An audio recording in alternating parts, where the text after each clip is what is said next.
Ready start. उपसभापति जी, पिछले 1-1.5 वर्ष से अंतर्राष्ट्रीय स्थिति दिन प्रतिदिन बिगड़ती जा रही है। ताकत का मद और भूत सिर पर चढ़कर बोलने लगा है। बड़ी ताकतों की नीति हो गई है कि लड़ाई अपनी जमीन पर नहीं बल्कि विकासशील देशों की जमीन पर लड़नी चाहिए। गरीब देश शतरंज के खेल के प्यादे हो रहे हैं। इस शीत युद्ध के काले बादल हमारे एशियाई क्षेत्र में आ गए हैं। वास्तविकता यह है कि इस क्षेत्र में तनाव विशेष रूप से बढ़ गया है।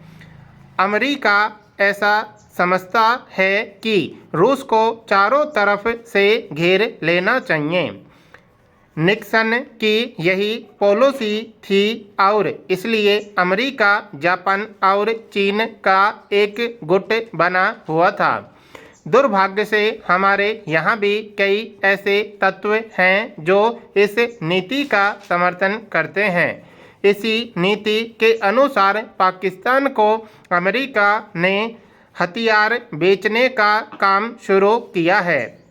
आज वस्तुतः स्थिति यह है कि पाकिस्तान की फौजी सरकार को वहां की जनता का समर्थन प्राप्त नहीं है। लेकिन हमें यह साफ कर देना चाहिए कि कोई भी देश यदि ऐसा समझता हो कि वह पाकिस्तान को हथियार देकर इस लायक कर देगा कि वह रूस से लड़ने के लिए समर्थन हो जाएगा, तो यह भ्रम में है। मान्यवर, बुनियादी चीज यह है कि पाकिस्तान को केवल हथियार दे देने से पाकिस्तान ताकतवर नहीं हो जाएगा और मुझे भी शंका है कि कहीं ये हथियार पाकिस्तान के लोगों के खिलाफ ही प्रयोग न हों, जहां की जनता प्रजातांत्रिक आंदोलन चला रही है। इसीलिए हमारी सरकार ने शिमला समझौता करके जो मैत्री की भावना पैदा की, मैं समझता हूं कि उसमें पाकिस्तान का भी भला है। एक तरफ तो पाकिस्तान की यह स्थिति है और दूसरी ओर चीन, जिसने कि हमारी हजारों वर्ग मील भूमि वर्षों से दबाई हुई है, वह बॉर्डर पर पक्की सड़क बना रहा है। चीन भी पाकिस्तान को हथियार सप्लाई कर रहा है। इसलिए चीन से जो भी हमारी सरकार बात करे उसमें सोच समझकर इस चीज़ को ध्यान में रखकर बात करनी चाहिए। मान्यवर, बड़ी ताकतों को तो हथियारों की लड़ाई से फ़ायदा होता है। उनके हथियार बिकते हैं और उनका प्रोडक्शन बढ़ता है। लेकिन जो विकासशील देश हैं, उनका जो पैसा विकास के कामों में लगना चाहिए वह हथियार खरीदने में चला जाता है। उससे हमारी इकोनॉमी खराब होती है। इसलिए हमें बराबर शांति के प्रयास में अपनी भूमिका निभानी चाहिए। इसके साथ ही देश के हित को ध्यान में रखते हुए हमें अपने आसपास के जो पड़ोसी देश हैं उनके साथ अच्छे संबंध स्थापित करने चाहिए। उनको इस बात को समझना चाहिए कि लड़ाई से किसी भी देश का हित नहीं होता है। शांति प्रयासों से ही हम अपने देश का विकास कर सकते हैं। मान्यवर, शांति प्रयासों के साथ साथ हमें अपनी सुरक्षा व्यवस्था को भी मजबूत करना चाहिए। हमको अपनी मारक शक्ति को भी बढ़ाना चाहिए। जिन देशों ने हमारा साथ दिया है, जो हमारे मित्र रहे हैं, हम उनके आभारी हैं और उनकी जो मित्रता है उसको हमें और भी बढ़ाना चाहिए। इसके साथ ही साथ मैं यह भी निवेदन करना चाहता हूं कि हमको केवल बाहरी सहायता पर ही निर्भर नहीं करना चाहिए, बल्कि आवश्यकता इस बात की है कि विकासशील देशों में नई तकनीकें आएं। जो भी प्रगति तकनीकी क्षेत्रों में हुई है उनका पूरा लाभ गरीब देशों को मिलना चाहिए। इसके लिए विश्व बैंक से आर्थिक सहायता प्राप्त करने के लिए सभी संभव उपाय करने के लिए भारत सरकार पहल करे।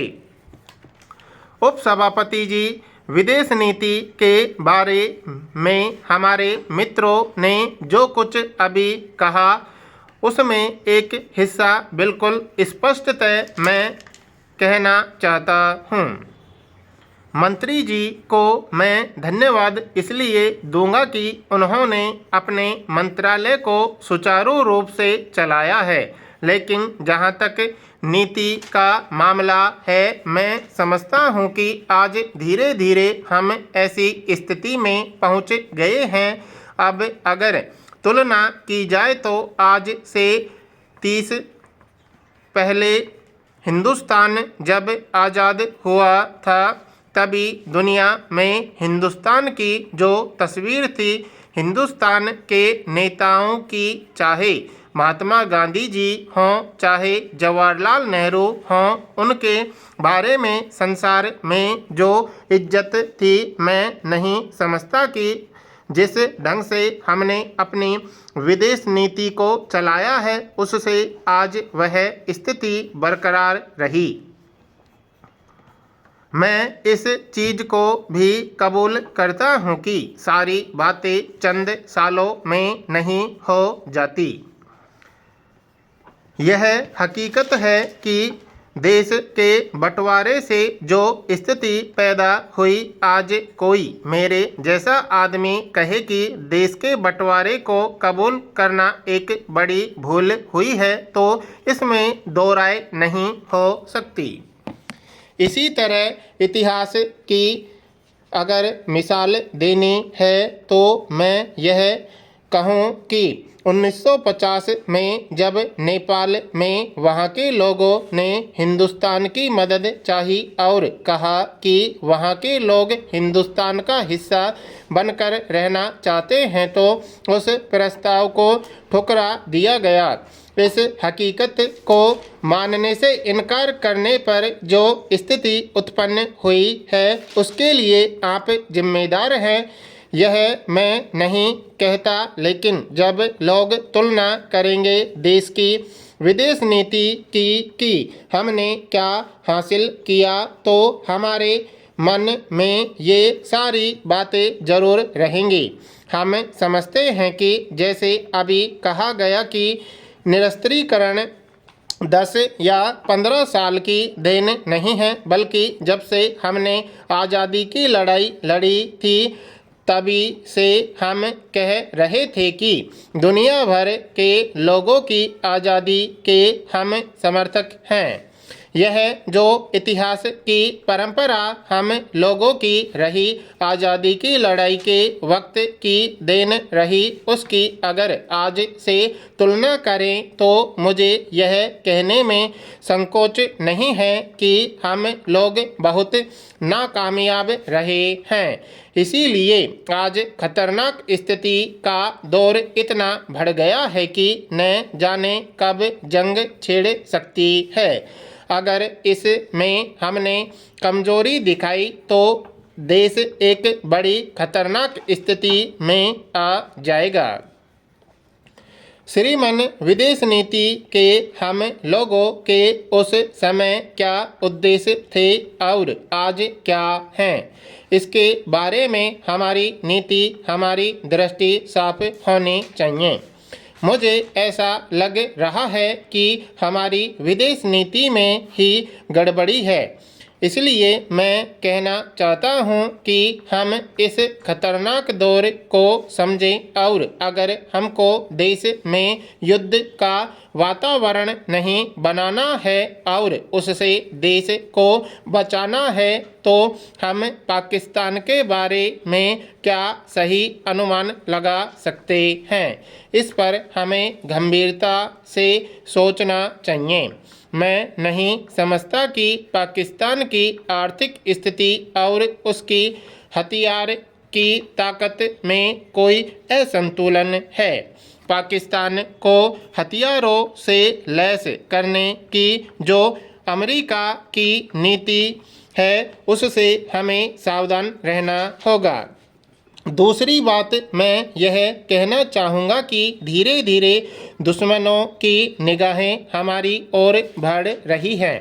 मुझे ऐसा लगता है कि जो विदेश मंत्री चीन के आ रहे हैं उनके आने से हमारी सीमा संबंधी समस्याओं का समाधान होगा, लेकिन हमें कम से कम इस बात का ख्याल रखना होगा कि चीन के साथ अच्छा रिश्ता रखना है तो उसका कुछ सबूत उनको देना ही होगा।